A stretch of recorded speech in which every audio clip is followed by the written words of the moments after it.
flooring gives the room a base.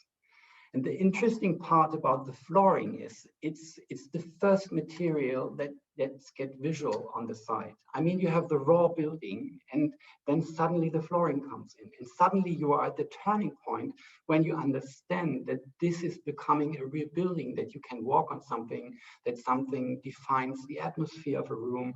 You understand that this room has a certain function, for example. As I say, it's the base, and it's mostly the first real material, touchable material, or finishing material that enters the site and the building, the raw building.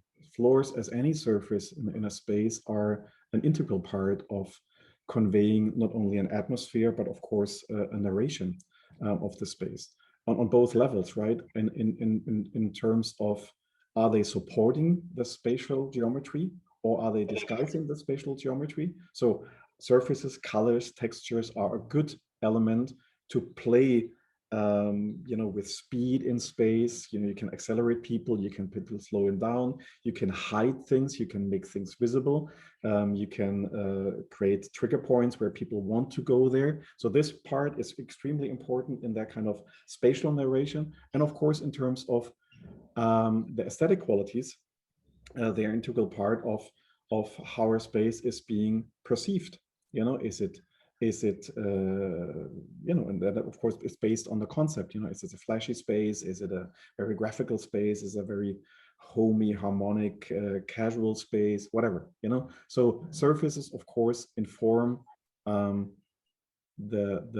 narration of a space, and the space in special, since it kind of leads the way, is an integral part of creating a customer journey, right? And leading people through the space.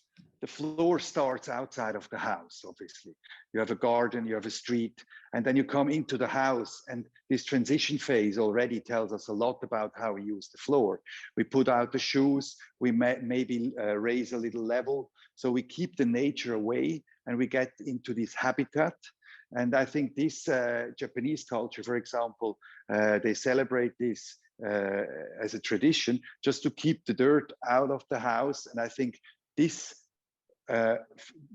basic function is still the way how we should consider the floor. So if you have let's say a garden floor, it is more rough, and then you come to the entrance of the house, or in the entrance area, you might have a floor mat, and then you go into the maybe a little bit more sanded stone.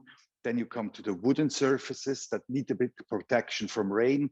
And at the end, maybe even to textile surfaces. So I think the function and also the level of privacy is expressed just by the function in this flooring, in the choice of floor.